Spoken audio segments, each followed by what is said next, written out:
Nice. Hey guys, I'm Sean Hammond with PremierGuitar.com. We're at the Holy Grail Guitar Show in Berlin, Germany, talking to Michael Greenfield, famous luthier out of Canada. Michael? I'm talking to my mother, famous luthier. I don't know about that. Slightly famous. Okay, thank you. So you brought 3 cool guitars to show us here. We've got Pipo playing it for us. Sounded awesome, Pipo. Thank you. You want to just tell us about this guitar? Sure. Pipo started playing my guitars a couple of years ago, like completely by accident. I stumbled across them on the internet. I said, it looks like my guitar. And then the shot panned to the peghead. I said, it is my guitar. And then several months later, his manager contacted me. They needed some work done, and he ordered a second guitar. So this is the result of that order. I just delivered it about 2 weeks ago. So this is customized for him. Yes. He came to Montreal, picked it up. It's my Model G3, which is kind of a double O-ish size guitar, normally fairly short scale. This is a fan fret instrument, which Ralph Novak kind of brought back to life after 200 years. And this one is scaled 25 to 26, and people uses it primarily for like drop D, dadgad kind of stuff. And being a Spanish flamenco fingerstyle focused kind of a guy, it's very comfortable for him. And in general, these instruments are very comfortable. A lot of singer-songwriters play them, and cats who just like to sit on the sofa at home and go nuts. So this particular instrument is made of Amazon rosewood, Dalbergia spruciana. It has a, yeah, it's cool. I like it a lot. It's very Brazilian rosewoody, but without the legal problems. And it has an Alpen spruce, Swiss harvested Alpen spruce soundboard, ebony fretboard, the regular stuff. Slogger peghead, cool tuners. Nice. Should we have him play a little bit more and then go on to the next? I think we should, because man, after he's done, I have nothing left to do.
Very nice. Now, while we're grabbing the other guitar, I forgot to ask, what sort of bracing do you use in that model? My back bracing on most of my steel string guitars is a proprietary thing. It's a radial back brace, and I have this kind of flying saucer spaceship thing in the middle of that, which is the Tone Halo, trademarked to Mike Greenfield guitars. That particular guitar is as close as I get to a conventional North American Martin Gibson style X-brace guitar. It's still a little bit weird and funky. My other models are all lattice braced. Okay, cool. Now, Pipo was swapped out to the next one. This is a nylon string, right? This is the culmination of 2 years of research and design. It's a contemporary, I'll be redundant, it's a very modern concert classical guitar. This guitar has a composite laminated back, which is domed. It's quite, yeah, I could turn it over. The Indian rosewood is just a veneer. It's I guess a better way of saying it, not a better way. It's plywood. but it's a very sophisticated, scientifically figured out plywood. It's about 70 millimeters thick, and it's a lens. This is a very loud guitar meant for the concert hall. It's also lattice braced. There is a movement in the modern concert guitar to have guitars made of a balsa wood, carbon graphite composite kind of lattice. This is not of that. The reason for that is I'm fortunate to have a few European concert players as clients, and they say they can hear the graphite and they don't necessarily like it. Some of those guitars they also find they don't have as much dynamic range as some of the other guitars. So this is a spruce lattice. I don't want to say nothing fancy. It's pretty high tech, but I find it has good volume. It has great dynamic range. That's an armrest made of ebony, and it's attached to the ebony binding. So it's one piece. Yeah. It adds a lot of comfort ergonomically, and it's super important on these guitars. It keeps the player's hand off the soundboard. So it can vibrate more freely. Exactly. And then this soundboard it's like wafer thin. It's just over a millimeter thin. Was that a Yeah, it was meaning of life? Or meaning of life. Yeah, Monty Python.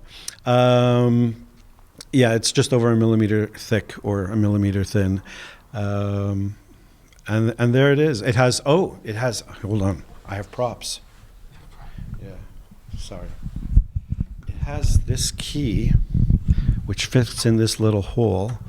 And when I turn the key, this neck pivots. So I can adjust the action under full string tension in real time without affecting the intonation. And more important, on a concert classical guitar, the string height off the soundboard is like super important.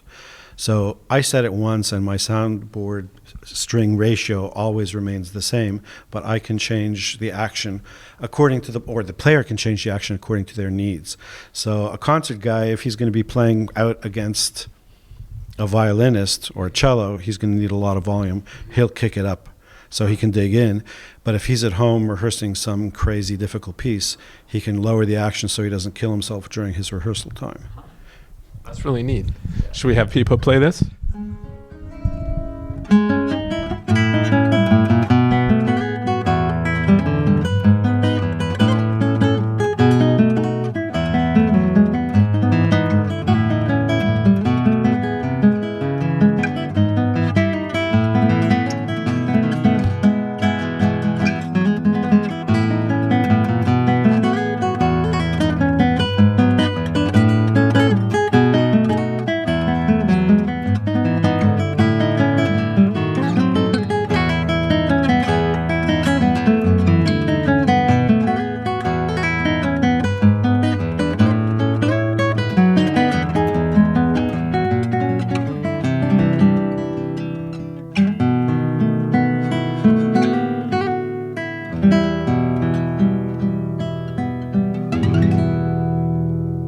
Nice. All right, while we grab the last one, what are the tuners on those? Those are pretty cool. Schertler.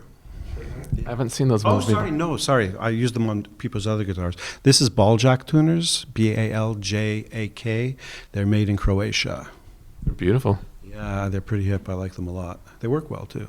Cool. All right, let's grab the last one. And you want to preface that while they're grabbing it? Absolutely. This is my Model G2. It's kind of a dreadnoughty, small jumbo-sized instrument, much more traditional for the things that I normally do. Acoustic steel string guitar. It's a fan fret guitar as well. It has my Dadgad fan. The first Dadgad guitar I made was for Tony McManus, a Celtic guy, back in 2010, and I developed this fan for him. You're talking about the fret fanning. That's correct. So what is different about it? Think of it kind of like a pipe organ, where as the notes get lower and lower, the pipes get longer and longer. Mm-hmm. It's the same thing. As the notes get lower, the scale gets longer. As the notes get higher, the scale gets shorter. But you could say that about any fanning, right? That's correct. How is this one different? Because it's the scales- customized for Dadgad? Or? Yeah, I picked scales that really work well, so that basically when this guitar is tuned to Dadgad, it has the same string tension on it as a regular 25.5 scale guitar would have tuned to standard pitch. But because it's longer on the bass side, When you drop it down to D, there's a stronger fundamental, and it sounds really solid and together. And the scale is a little bit shorter on the treble side, and the shorter scale contributes to a sweeter treble. Okay. And this is also rosewood and spruce? This is also Amazon rosewood, and this one is Adirondack spruce soundboard. Okay, let's hear it.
Very nice.